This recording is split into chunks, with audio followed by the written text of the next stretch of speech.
महाराष्ट्र विधानसभा अध्यक्ष राहुल नार्वेकर यांच्या एका छोट्या मराठी भाषणात तब्बल 26 चुका झाल्याचा गंभीर आरोप काँग्रेसने केला आहे। या लिखित भाषणात 6 वाक्य रचना चुका, 11 उच्चार भ्रष्टता आणि 9 वेळा शब्दांवर अडखळणे अशा त्रुटी आढळल्याचं समोर आलं आहे। सर्वात मोठी खळबळ तर तेव्हा उडाली जेव्हा भाषणात लता मंगेशकर आणि आशा मंगेशकर यांच्या वडिलांचे नाव पंडित दीनानाथ मंगेशकर ऐवजी चक्क पंडित दीनदयाल मंगेशकर असं चुकीचं उच्चारलं गेलं। काँग्रेसने या संपूर्ण प्रकारावर तीव्र संताप व्यक्त करत हा थेट मराठी भाषेचा आणि महाराष्ट्राच्या सांस्कृतिक वारशाचा अपमान असल्याचं म्हटलं आहे। विधानसभा सदन ही एक सर्वोच्च संविधानिक संस्था आहे, त्यामुळे या उच्च पदावर बसणाऱ्या व्यक्तीला मराठी भाषेचं उत्तम ज्ञान असणं आणि भाषणात गांभीर्य राखणं अत्यंत अपेक्षित आहे। मात्र लिहून दिलेल्या अगदी छोट्याशा भाषणातही इतक्या मोठ्या चुका होणं अत्यंत खेदजनक आणि चिंताजनक आहे, अशी टीका काँग्रेसने केली आहे। अध्यक्षांनी महाराष्ट्राची भाषा आणि सांस्कृतिक जाणीवेबाबत अधिक संवेदनशील राहायला हवं अशी मागणी करत काँग्रेसने या घटनेचा जाहीर निषेध केला असून सध्या सोशल मीडियावरही या प्रकरणाची जोरदार चर्चा सुरू आहे। पद्मविभूषण आशा भोसले, पद्मभूषण सुमन कल्याणपूर,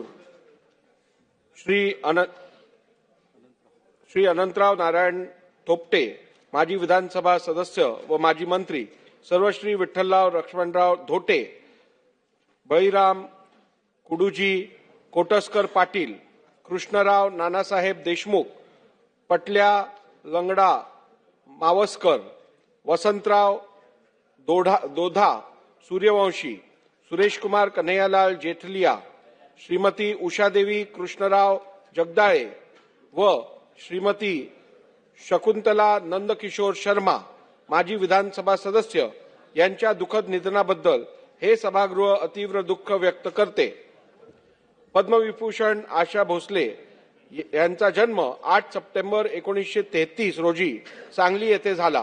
पंडित दीनदयाल मंगेशकर यांच्या संगीताचा वारसा घेऊन जन्माला आलेल्या मंगेशकर भावंडे ही भारताच्या आणि मराठी लालाटीचे वैभव आहे। आशा भोसले या पंचरत्नापैकी एक होत्या। दैवी स्वरांचे चांदणे पेरून 8 दशकांहून अधिक काळ रसिकांच्या हृदय सिंहासनावर अधिराज्य गाजवणाऱ्या अलौकिक प्रतिभेच्या त्या महान गायिका होत्या। बहुमुखी प्रतिभा आणि अलौकिक स्वरांची देणगी त्यांना लाभली होती। त्यांच्या अनेक दशकांच्या विलक्षण संगीत प्रवासाने देशाच्या आणि महाराष्ट्राच्या सांस्कृतिक वारसा समृद्ध झाला आहे। स्वर्गीय लता मंगेशकर या प्रत्यक्ष भगवंताची वासरी होत्या, तर आशाताई साक्षात राधेच्या मनातले घनश्यामाचा स्वर होत्या। सतत काळाबरोबर राहण्याची हातोटी, नवनवीन गोष्टी आत्मसात करण्याची वृत्ती, उत्तम विनोदबुद्धी आणि गाण्याचा ध्यास ही आशाताईंच्या सदस्तेज व्यक्तिमत्वाची वैशिष्ट्य होती। नावाप्रमाणेच त्यांचे सगळे जीवन आशेचा, दुर्दमय इच्छा शक्तीचा आणि मूर्तिमंत जिद्दीचा प्रवास होता। वैयक्तिक आयुष्यात अनेक आघात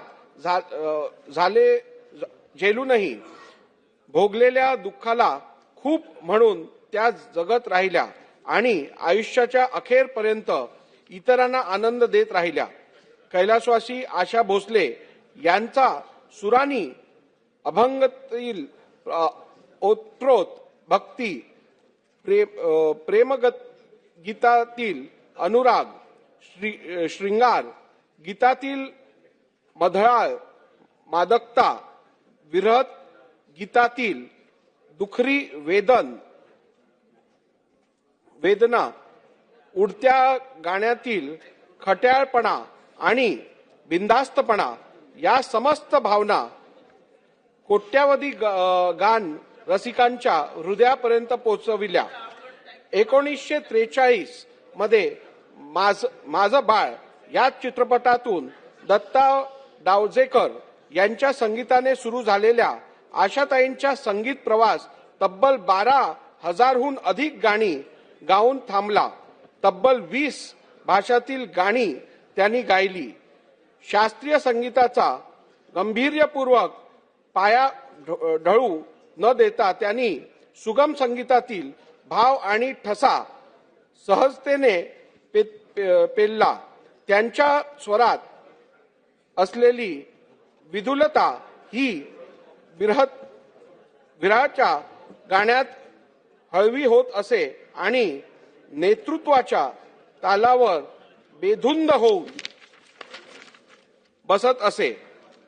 बालगीतापासून ते पॉप पर्यंत आणि नाट्यगीतापासून ते लावण्यांपर्यंत असे वैविध्यपूर्ण शब्दांचे हृदयरूप त्यांनी आपल्या स्वरातून दाखविले. कैलासवासी आशा भोसले यांनी भारतीय संगीत क्षेत्रात दिलेली योगदान अतुलनीय आहे. त्यांना अनेक पुरस्कारांनी गौरवण्यात आले आहे. भारत सरकारने त्यांना पद्मविभूषण पुरस्कार प्रदान केला आहे. महाराष्ट्र शासनाने महाराष्ट्र भूषण पुरस्कार देऊन त्यांच्या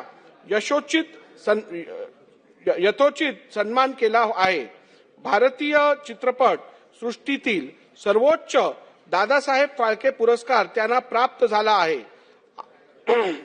अशा या असामान्य, महान, अद्वितीय आणि जगभरातील संगीत प्रेमींच्या मनावर गेले 8 दशके अधिराज्य गाजविणाऱ्या स्वर सम्राज्ञीचे रविवार दिनांक 12 एप्रिल 2026 रोजी दुःखद निधन झाले.